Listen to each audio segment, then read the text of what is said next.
Yeah, I can hear it.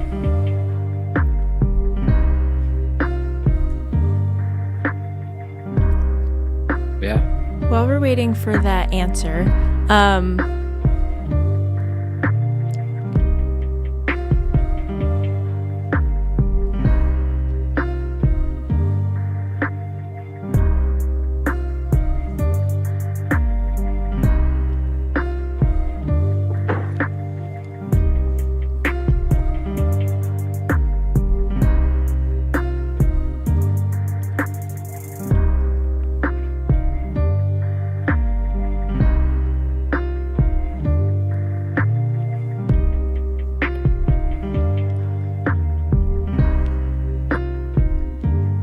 Yeah, no problem. Hey, boss.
Hey everyone, I'm Ali Barlow. We're so excited that you're joining us live tonight. Tonight we are talking about something really special. We are sitting down with the filmmaker Brandt Andersen, who is the director of I Was a Stranger. And this conversation is shaped directly by your questions that were submitted. So we asked you guys what you wanted to know, and we have tons of amazing questions that came in. So really, it's a conversation between me and Brandt, but it's driven by the Guild. So I am so excited to dive into that. For those tuning in that maybe have a question that pops up during the live stream tonight, while we do have those questions we got before the stream, we are also going to be taking questions live. So if you have a question, put it down in the chat. We will be looking out for those as well. And I'm excited to hear from you. Just so you know, right up front, I Was a Stranger is in theaters right now. You can find showtimes and tickets at angel.com/strangerlive. It is an amazing film. It's so beautiful, and it's one you're not going to want to miss. To give you a taste of what's in store for tonight, maybe you've seen the film, maybe you haven't. I just think it would be great for us to start with the trailer tonight. So let's watch the trailer for I Was a Stranger, and I'll see you in just a minute. After tonight, we get out of here for good. Anyone ready to start their new lives? The boat will leave tomorrow morning at 5 a.m. precisely.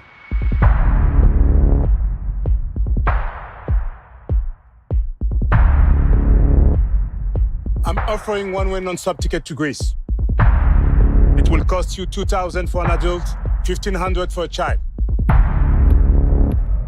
This is everything I have. I give you the thing that's most important to you. And I trust you with what's most important to me.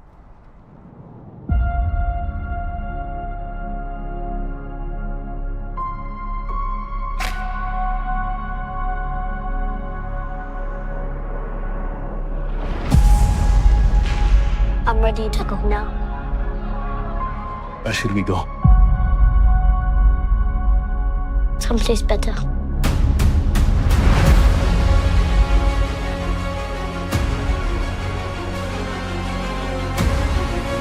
My people, what guarantees they make it safely? ba inapigyan din na?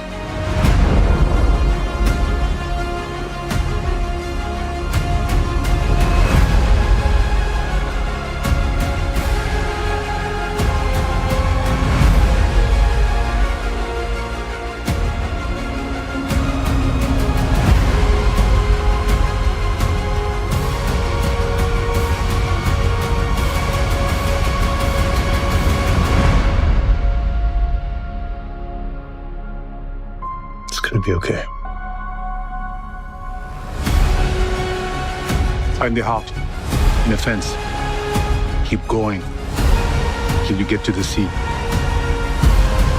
Everybody on that boat now!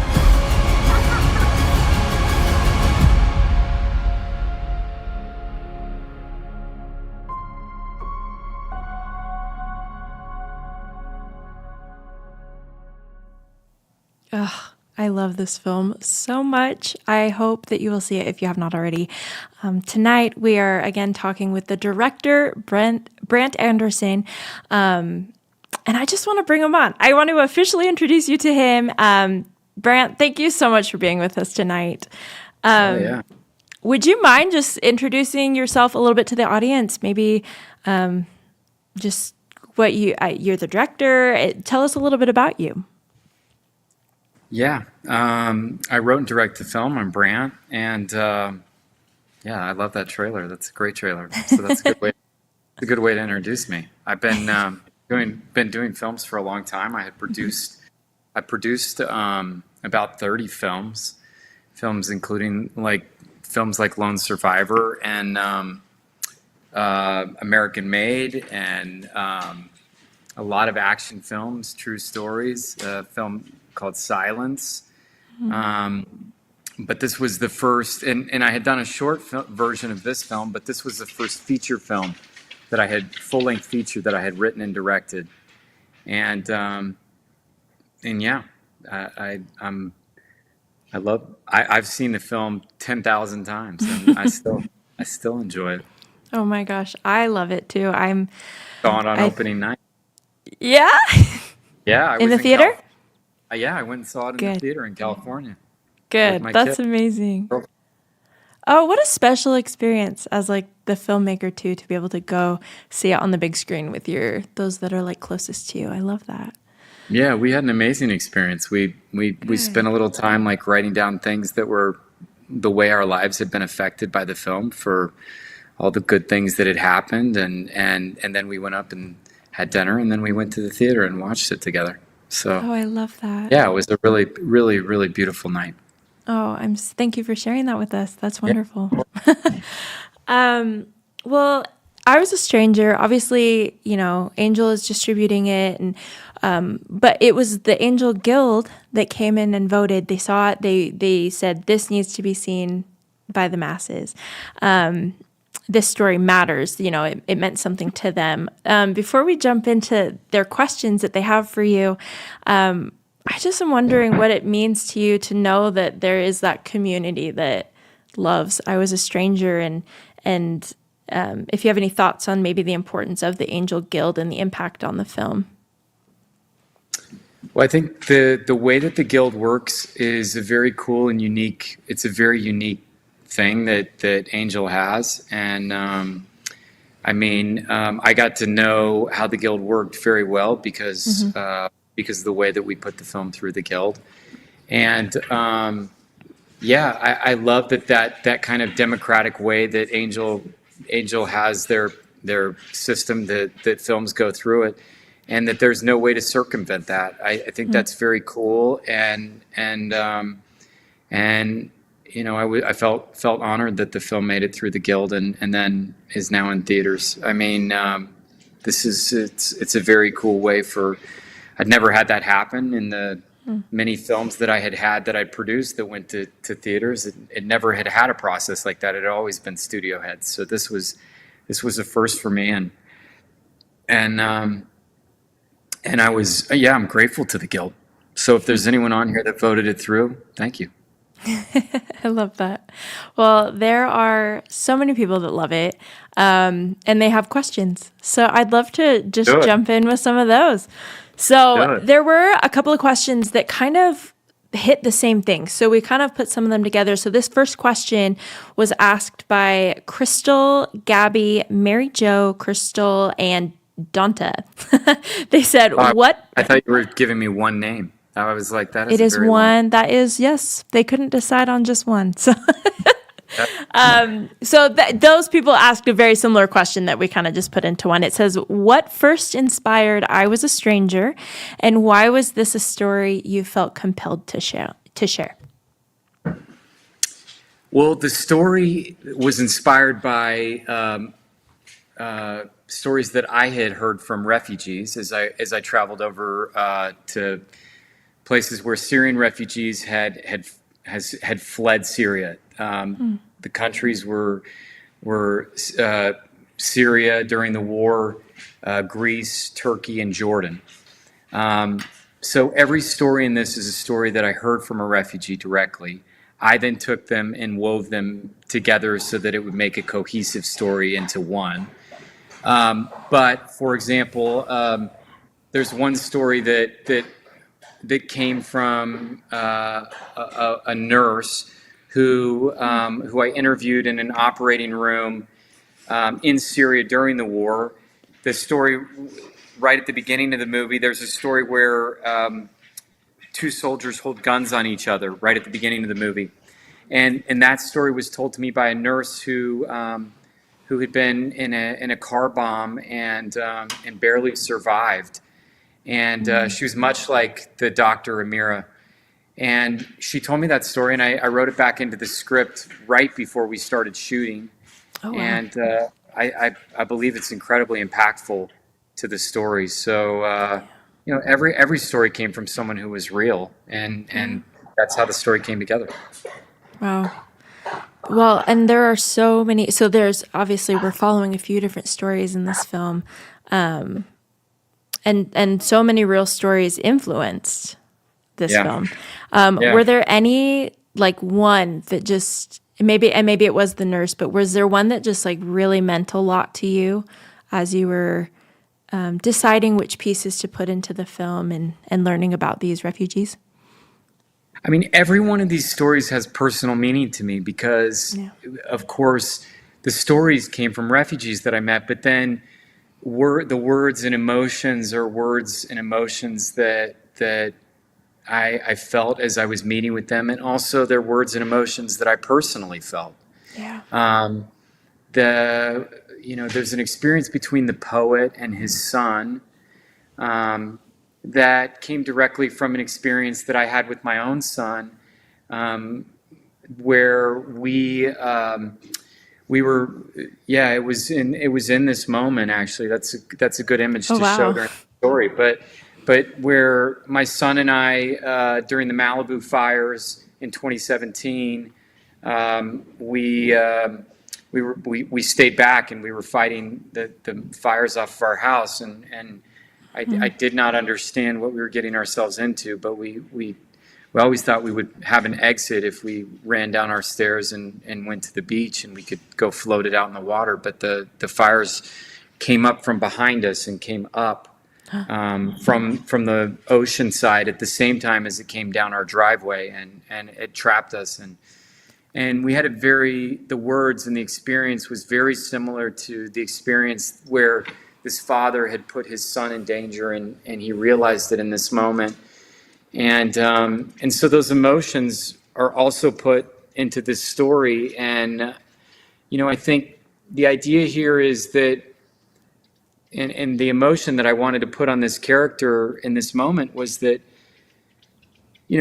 he had bad decisions on one side. He had bad decisions that he made on this other. He never intended to put his son in this situation or to create this bad situation. And in the same idea, I never had that intention. But sometimes you just get into this situation, and if any parent has ever felt themselves in that situation, it's desperate, it's impossible, it's hopeless.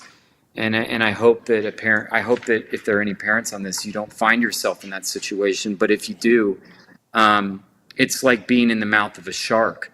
and you realize if you go one way, you're in the stomach, and if you go the other way, you're on sharp teeth, and you're just it's just you're doomed either way. And so I think if you see the movie and you recognize in that moment that this was the kind of choice that the poet has to make, and that was the choice that I was making with my son. Maybe you'll understand a little better, like the place that this came from. Yeah. Wow. That would be so hard. That makes me think too. And maybe you didn't, I don't know, maybe this is the question from me, but it makes me think of the scene. I don't want to like spoil it for people that haven't seen it, but the poet says it's not your fault. You know what I'm talking about? Yeah, of course. Yeah. It almost feels like he's saying that out loud to him, but also maybe there was a little bit of that for himself too. Maybe. I don't know. Yeah. That's so hard.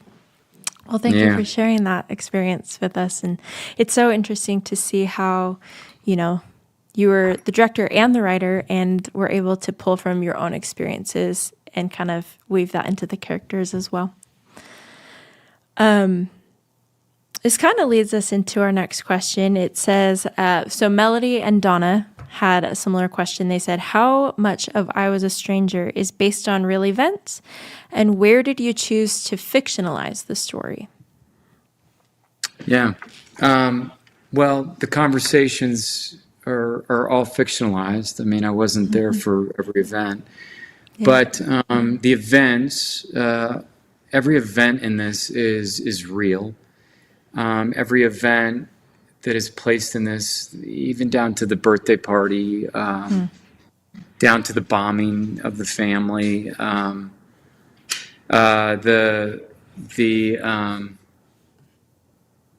thank you. The soldier.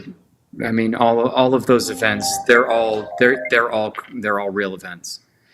So it's fictionalized because I actually took and wove them together, as I said. Yeah. The lineup of artists in this scene, in that scene that you just showed right there, there's a lineup of artists who are brought to execution. That's a real event. And in fact, every one of the people, I don't think I've really talked much about this, but in the lineup that's brought in that moment where all those people are brought together, every one of the people that was, every person that was in that lineup in this scene is an artist who was exiled from Syria. Some of them we brought in from Europe, but we gathered artists who had been exiled from Syria and brought them together. And we paid to bring them all into Jordan for that scene because we felt like that would make that truer to that scene. And interestingly, if you don't mind this story, but interestingly, and again, I don't think I've told this story, but interestingly, in that scene, as we started shooting it, and I gave a little bit of direction to those artists. It was like I think it was 14 artists. So in that scene, there was one man that, as we started shooting the scene, he started weeping. And I yelled cut. I came over and I started talking to him, and he said, he apologized, and I said, no, I mean, it's very real. I want to make sure you're okay, and because I could tell he wasn't pretending, and he said, I was in a situation just like this. I was pulled from my house. I was brought into a firing line. I had a bag put over my head, and I heard the gun cocked and go off, and it misfired. Oh my God. And I ran, and they chased me, but I ran, and I was able to outrun them, and he ran away, and holy cow. But he was literally, I mean, he knew what he had signed up for. We had flown him in from Paris, but he was reliving that moment. Wow. And he had spoken out against the regime. He was a painter, and Yeah, he was just there reliving that moment. He had been willing, Wow. he stuck through it. It's very realistic. He's on the Yeah. right side of the main actor who's a kid in that scene. And he Okay. gives it's an unbelievable performance. If you've seen the film and you want to see it again, it's an amazing performance. Yeah. Yeah. Holy cow. I can't imagine like reliving that in that moment. I know. Wow. I know. Were there any, I mean, how do you feel? I didn't realize that you had brought in, those people. How did that Yeah. impact, like, set that day? Or, I mean, as a director, you're trying to bring these emotions in through your actors and things. Did that impact your other actors? Or what was that like for everyone? Yeah, it was incredible. I mean, we had that on a daily basis. We did a daily devotional every morning with someone who was a Syrian refugee to tell their story. So we would start our day with that, Okay. and it would allow. I mean, I got a message from someone who worked on the film just as the film was released last week. Who he works. He's a very well respected. Someone we brought over. He's very well respected in Hollywood, and he just reminded me how special our set was because of these sorts of things. I mean, we had something like that every day, and it brought a very special mood and just kind of vibe to the way that we did things. And I think it helped us on days when things were tough, and that was a tough day. It was very hot that day. But one of the other ladies in that line is a very well respected singer, Syrian singer. And at the end of our day, she just started singing in the middle of that town square where we call it Execution Square, and she just started singing to all of us, and it was amazing. We gave her the mic that we were using to direct actors, and she just did an impromptu concert for all of us. It was just unbelievable. Oh my gosh. Yeah. What a special moment and special. Yeah. It sounds like a special experience on set creating, this movie, this sharing these stories. Holy cow. Wow. Yeah. Thank you for sharing that. Of course. Okay. I'll move us on to our next question from the Guild. So this question kind of dives in. There were a few questions about the time period of the film and the interpretation of how you chose to tell it. So the question is, how did you decide what to explain clearly in the film and then what to leave kind of more implied for the audience? That's a good question. I think that I would just say is maybe the magic in the storytelling. I think that's just what that's sort of maybe that's just gut.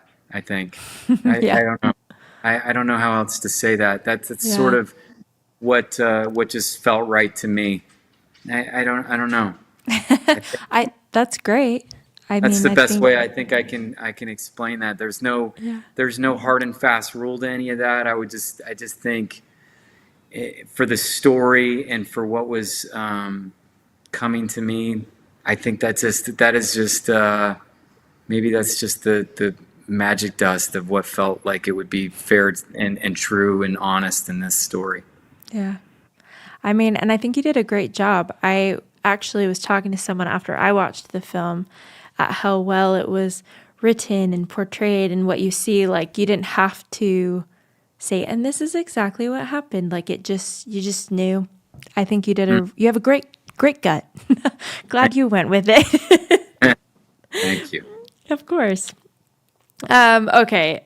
The Guild really wanted to know about your favorite scene. So Pamela and Frankie E asked, can you take us inside one moment or scene in the film where maybe a creative choice carried real weight, or just one that was, your favorite scene to capture or explore? My favorite scene where a creative choice got made. Maybe while I was shooting? I don't know. Yeah. It's tricky because there are so many that I have good memories of and fond memories of while we were shooting them. I think I could give you one that was probably from when we were shooting it that kind of holds as one that's special to me. Yeah. There's one that happened. So our most expensive day on set was the day you see the family is you. Angel's shown this a ton, or I would say spoiler alert, but I also can't imagine anyone who would even be on this would be on this if they hadn't seen the film. But so the family goes in and they're having dinner, and then the apartment is bombed. I love that apartment. First of all, I saw that apartment in Jordan, and that apartment was, I did a short of this film, and we recreated that apartment in Los Angeles to do the short. But we built that so that apartment gets bombed, and on that day when the apartment is bombed, we basically took and recreated that apartment in what would be only what you could describe a true Hollywood set. Yeah. We took a lot in a very old neighborhood in Amman, Jordan, and we built that apartment split in half as though it had been bombed. It was our most expensive. It was on this crazy lot, and it was our most expensive 2 days of shooting. Oh, wow. After we shot the first day, on the morning of the second day, I got news that the White Helmet, who is the father of the soldier, who's very active in that scene, he had woken up that morning and could not walk. He had a problem with his sciatic nerve, and he was in the hospital. Oh, wow. So he was pivotal to that scene. What we were shooting on that day was we were shooting him taking Amira and Rasha out of the rubble and then running down out of the rubble. Yeah. And they were that was when they were waiting for the ambulance, and it was a very active scene. So that's him. Yeah. And he's a very famous Syrian actor, by the way. The most famous actor that we had in the whole movie. He's the one that people would come up to and ask for pictures and autographs. I love that. Funny enough, yeah. So we weren't sure we were even going to get him, but anyway, we thought the whole day was potentially ruined, and they started looking for someone who could double him. We didn't know what we were going to do, and I was just this was going to potentially torpedo this part of the film. We could not reshoot this. We couldn't shut this street down again. It was unbelievable. So I went up to where the set was, and I parked, and I just started rewriting this scene, and I rewrote it in a way that if we could get him, at least he wouldn't have to run. Yeah. And then they were simultaneously looking for somebody that could be a stunt double for him, which we didn't have. Oh, man. And two things happened in that moment. First of all, I just felt totally calm. And secondly, they found a guy that was probably 30 years younger than him, but he looked exactly like him. No Spitting way. image, same build, gray, 30 years younger, but gray hair, beard, same exact beard, everything. Same weight, everything. Dang. And same exact face. It was crazy. Like, other than in the dark, you could not distinguish the difference between these guys, other than that he was 30 years younger. Oh, my goodness. So that guy ended up doing all the running for him, and because I had rewritten it, and he got out of the hospital so he could do the standing and deliver his lines. Yeah. And I had just rewritten the scenes to make it easier. We were able to finish our night and finish on time. And yeah, it was just like it was like a total gift. Oh Yeah. my goodness. Yeah, that's amazing that all fell together. Yeah, And that they Andy found filmed- someone that looked exactly like him. So quick, it's too. Great. Yeah, it was crazy. Wow. That's Yeah. so crazy. Oh, man. Well, I have kind of a follow-up question there were so many comments about how beautiful this film was. That was I was like, this is the most beautifully tragic films. Like, it's so beautiful and also so tragic. Both from, the storytelling, to the performances of these actors, but also the way that it looked. Did you have any visual influences for the film, or anything that kind of influenced the visual design and what you wanted it to look like? Yeah, definitely. So, I mean, I had pulled a bunch of visual references of images, particularly of these same situations.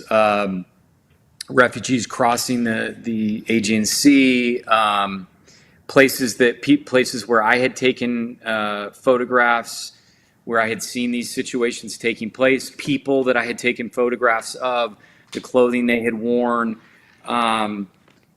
apartments where I had been.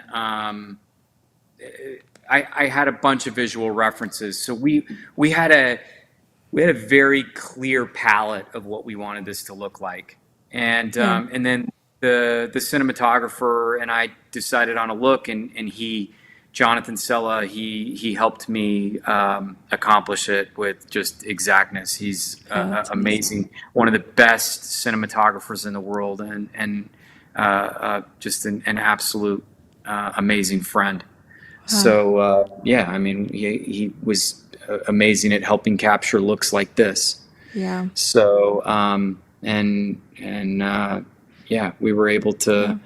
Yeah, and then I'll point out that, like, look, if you see the cat here that's in this, that ends up pawing at the ball. We had this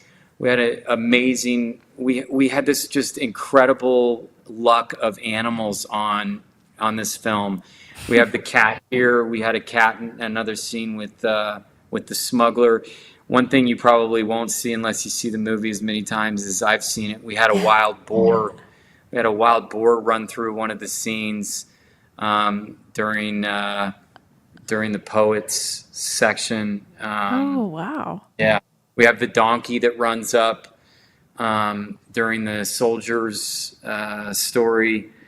Oh, yeah. And then of course the dog Blue in the poets, who lays down on that bed when little Aya lets that sweet dog down.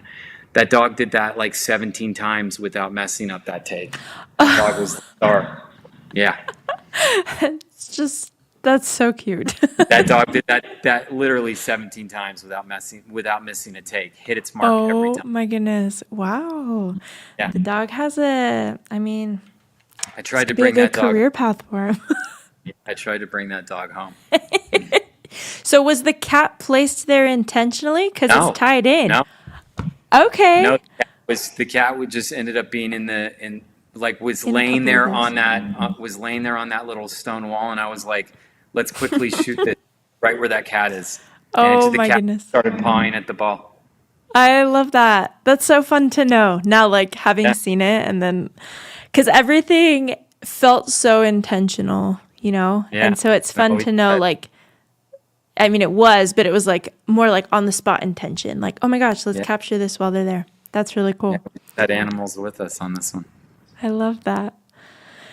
Okay, so we have one more question that came in beforehand before we jump into questions that maybe you guys at home have in the chat. So this is a question that's compiled from Harley and Tara. It says, what do you hope audiences understand about what drives people to take risks or chances like the characters did in the film?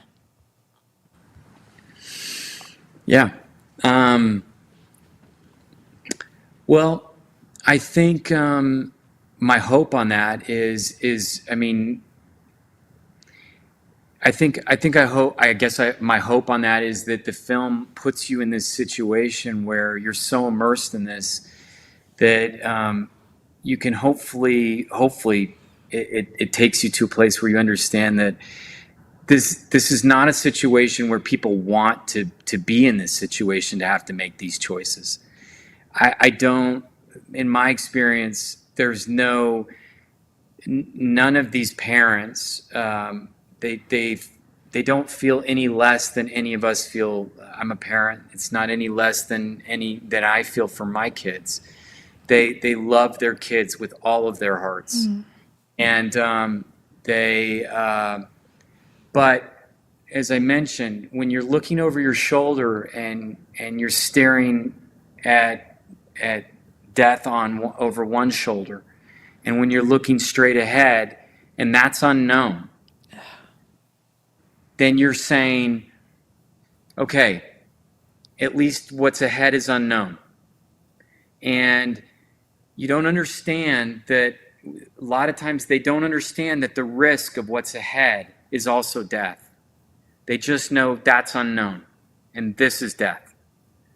So the decision making is the thought process is the life up ahead is better, and so they're going towards what they believe is a better life. And I think one of the things that's important to understand is that like, for example, this beach where we shot this, from that spot to Greece, you can see it. It's less than 4 miles away. On a clear day or a clear night, you can see the lights of Greece. And if you were, if you're a great swimmer, you could probably swim it. It's not an area where there's tide. A lot of times there's not current. But on a time when there's a storm, you couldn't make it if you were the greatest swimmer in the world. Wow. So it's taking it into context, and we shot all of this right in the Aegean Sea. So none of this was in a tank, this was like in the middle of the Aegean Sea. But if you look in the background there, you can see the outline of Greece.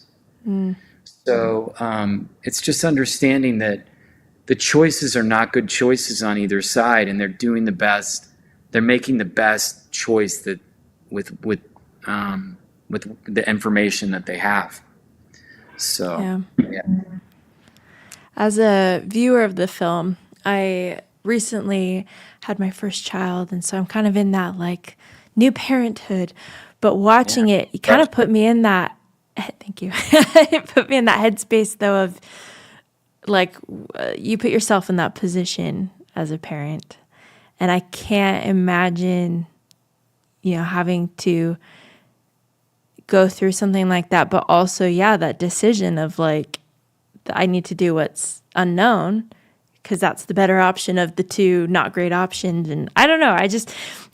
When you were writing this and putting this film together, was the intention to maybe have the audience see themselves in any of these people? I think that is a natural. That's a natural reaction that we have if we get truly immersed in a film. If I feel like I'm really in a film, then I'm going to feel that my emotions are coming from some of the emotions that are taking place in the film. Yeah. And of someone in the film. And so I think whether you're a parent or you're an uncle or an aunt or you're the child of someone, which we all are, then you're saying, I'm the soldier, or I'm the daughter of the doctor, or you're related somewhere in here. Yeah. And you can find yourself, or you can find how you fit in this story. And I hope audiences will feel that way, because then you relate to it.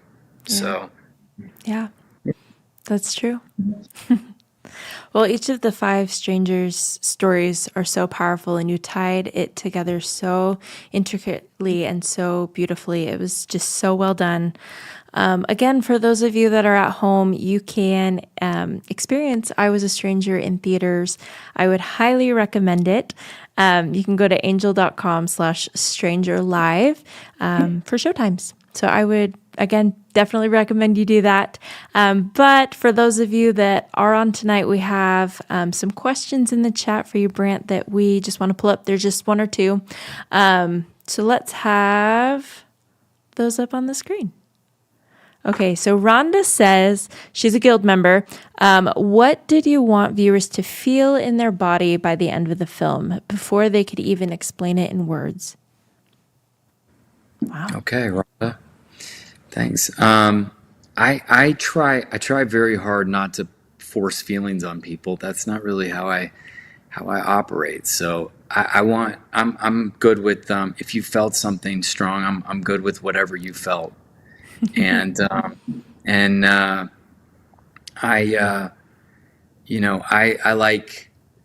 like to if I put you in a position where you could feel something, then I think that was what I hope to do. So I think so often now I think we get into films and we're kind of like checking this the whole time. And I think if this is a film that allows you to separate yourself from that and just feel, then I'm very happy with the outcome of whatever you took from it. I love that. Beautifully said. Rhonda, you should tell us in the comments how you felt. What inspired you from this film? I'd love to hear about that. Yeah. Okay, here is our second question. So John says, how hard was it watching it on the big screen? Did you look around to see how audience members were reacting during that time? Good question. Or during the film? Good question. I fortunately I've done a pretty good tour with the film at film festivals, and I've seen it with small audiences, and then I had a couple where it was massive audiences. The first time I watched the film was in Berlin, and there were about 2,000 people in the audience, and that was quite an experience. And I was pretty emotional watching the film.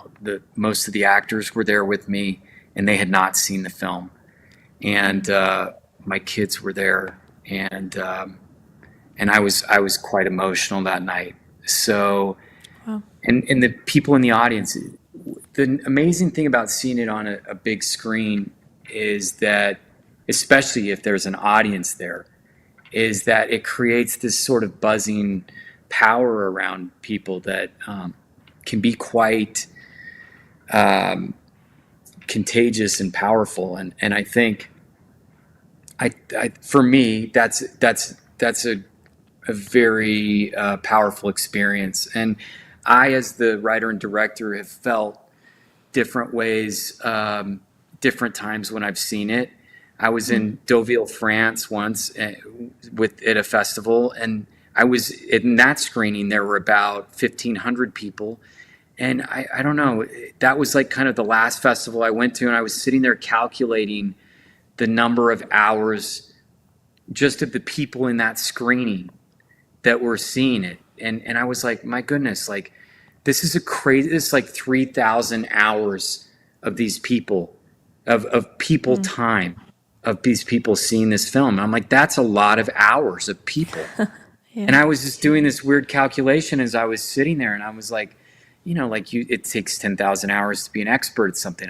This is 3,000 hours of just people sitting here watching this film in this one sitting. And I just was like, my mind was doing these weird things about it, which was moving me emotionally. And so I'm touched when there's an audience seeing it, and especially because the reasons for this film was because I was so moved by the strength of the Syrian people, and that was my intention for the film anyway. So if when people are going to see the film, and if you're moved by it, then I'm just I'm humbled and moved by that too, and I hope that it brings more awareness to people, and just in general that it brings more compassion in the future for any people that are going through something devastating. I love that. And Brandt, you also just answered one of the most asked questions from the Guild for you for this film, and that's what you hope audiences, once they leave the theater, what do you hope they carry with them into the real world? Is there anything you'd add, knowing that that was a question from the Guild? What you said was beautiful, and I think answers it, but I figured we'd still just check in and ask. No, I think compassion is like something very. It's something we need a lot of today. Yeah. So anything that brings more compassion to this world for other people is whether that's just doing more good for people or thinking more of people or bringing more good into the world. That's something we say, and we probably do a lot of lip service to that, but anything that's doing that, and anyone who's doing that is creating a lot of beauty. And I think if you look at, we don't have to look at balancing the books, or you don't have to keep a tally. It's just actually going and doing that. And it's really simple. And I think if you look at this film, and if you look at every day what we can do to if you look at what we can do for strangers, like we were strangers until a few minutes ago. Yeah. We're not strangers anymore. That's an amazing thing. That's an amazing thing. And I think if every day we go out, we see strangers, if you can pay attention to people who were strangers, we're not so strange anymore. And I think that alone, if people could do that alone, like how different does the world become? Like just move that needle just a little bit, and life changes. It changes uniquely for the people that we do that with. Yeah. I love that. Well, thank you so much for being willing to, be on with us tonight and answer some of the Guild members' questions. And thank you to those of you at home that chimed in with questions. And also, if we didn't get to your questions tonight, thank you for being here. And we'd love to hear from you, what you took away from the film. Thank you, Brandt, again, for joining us tonight and answering all these questions and giving us I feel like you gave us some cool nuggets about the film. So if you've already seen it, now we all get to go watch it again with some of these cool insights from Brandt. So I'm excited. I'm going to do that tonight. Please go see it again. Yeah, please do. I'm excited. And for those of you that are tuning in, if you didn't have a question that made it in this time, still put it in the chat. Let us know what questions that you have. But it is now the time for all of you to go grab your tickets to see I Was a Stranger. Go to angel.com/stranger live to see showtimes. And I don't know about all of you at home, but I'm excited to go see it again now that I have some insider knowledge. So again, angel.com/stranger live.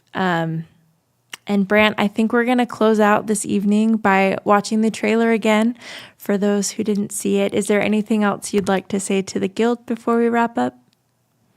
No, thank you. Okay. Thank you so much, everyone. Thank you again, Brandt, and enjoy the trailer, everybody. Have a good night. After tonight, we get out of here for good. Anyone ready to start their new lives? The boat will leave tomorrow morning at 5 a.m. precisely.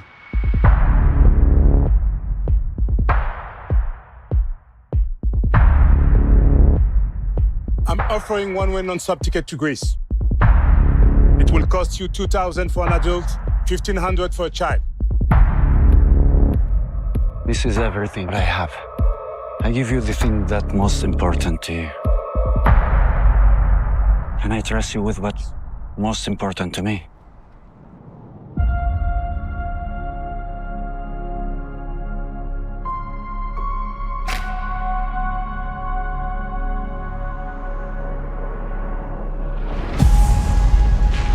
I'm ready to go now.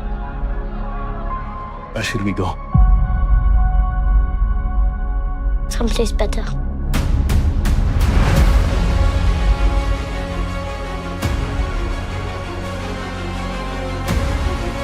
My people, what guarantees they make it safely?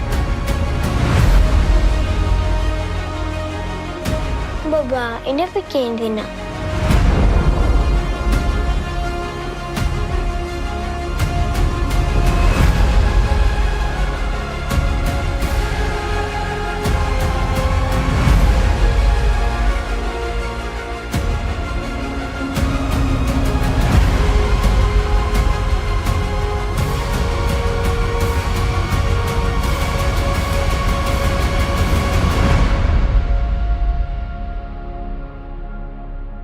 It's gonna be okay. Find the heart in a fence. Keep going till you get to the sea. Everybody on that boat now!